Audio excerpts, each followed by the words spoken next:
Solidaction est une association qui accueille des personnes en échec d'insertion, donc principalement des personnes de la rue et sortant de prison.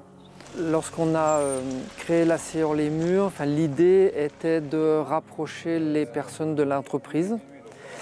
En fait, c'est venu d'une proposition d'un des membres de notre club d'entreprise, donc des entreprises qui soutiennent notre action, et donc c'est Jérôme qui a dit moi j'aimerais bien faire travailler tes gars. Aujourd'hui on parle d'économie sociale et solidaire, et l'autre, alors c'est quoi l'autre? C'est l'économie réelle? Non, pour moi il y a des gens, il y a du travail, et tout ça, ça doit se mélanger. De mon côté, j'ai une entreprise industrielle qui façonne l'acier, qui assemble des produits, et j'ai commencé à réfléchir sur est-ce qu'il y a des opérations que l'on pourrait faire à des personnes sans qualification. On a pratiqué ça pendant presque une année, à raison d'un vendredi sur deux, et là, on a fait se croiser deux univers. Ce qui est assez innovant, c'est de se dire, on va, même que les gens ont beaucoup de problèmes, on va leur permettre d'accéder à l'entreprise, ça va leur permettre d'être dans le monde normal, et en même temps, ça les aide à progresser, à changer leur représentation de l'entreprise, qui pour des gens qui n'ont jamais travaillé peut être mauvaise. Et puis globalement, ça change aussi le regard de l'entreprise sur ses publics. Et c'est aussi une façon pour eux, pour les entreprises, peut-être de pouvoir repérer des gens et de les embaucher.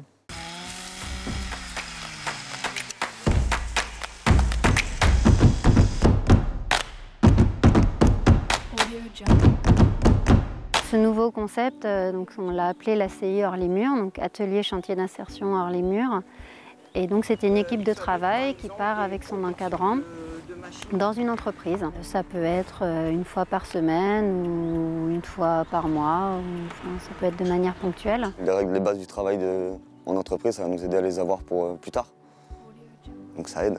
Ça me fait apprendre plusieurs métiers, voir diverses choses, et du coup ça devient intéressant. Après, libre choix à personne de faire ce qu'il veut. L'intérêt pour l'entreprise, c'est qu'on fait des activités qui sont parfois moins intéressantes pour leurs salariés, mais qui pour nous sont pour le coup très intéressantes puisque les salariés sont entièrement immergés dans l'entreprise et pour certains, ils ne se seraient jamais imaginés aller travailler dans certaines entreprises. Voilà.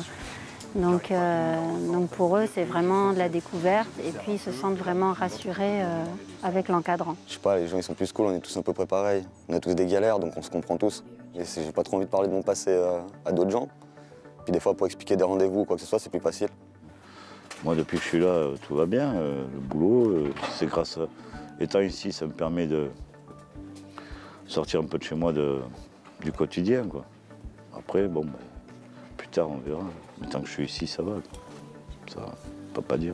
Nous, la question du temps, elle est d'autant plus importante qu'on a souvent des personnes qui ont des addictions. Et bien ça ne se règle pas en 1 an ou 2 ans, puisque la réglementation veut que ce soit 2 ans pour s'insérer. Nous, on essaye de les accompagner le plus longtemps possible. Donc on demande des dérogations parfois au Pôle emploi pour avoir plus de temps. Donc c'est pas un long fleuve tranquille. Et par contre, voilà, nous on est persuadés que c'est important et que les personnes ont besoin d'avancer à leur rythme.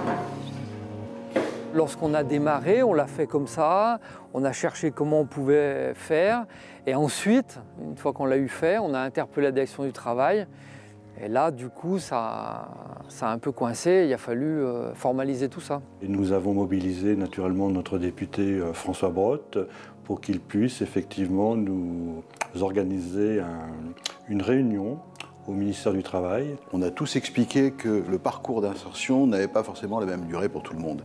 C'est pas en 2 ans, 3 ans ou 4 ans que la règle est à édicter pour les uns et les autres. Il y en a, ça peut durer 10 ans, ça peut durer 15 ans.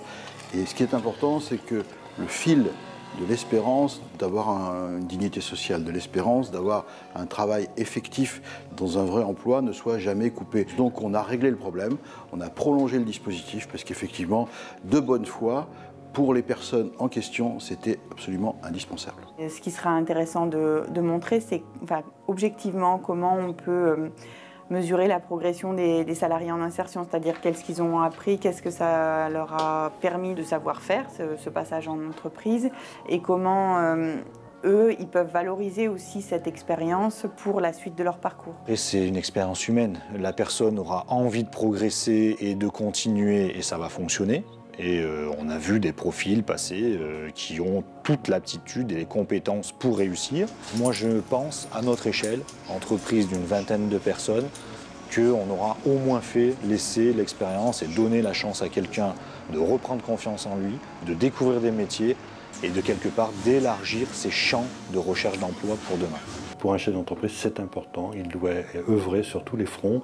Et aujourd'hui, le front de l'emploi, c'est quand même le front prioritaire dans notre pays. Pour nous, à Solidaction, la finalité de notre travail, c'est que les personnes ne retournent pas à la rue, ne soient pas de nouveau dans des logiques d'échec. Et donc, dans la mesure du possible, pour un certain nombre, c'est l'accès à l'emploi. Les injustices et la pauvreté ne font qu'augmenter, donc c'est de notre devoir de chercher des solutions. Je pense que ce serait indécent de ne pas le faire. Je pense que la clé de réussite de l'innovation, c'est l'énergie qu'on y met pour réussir, quoi. Rien à voir.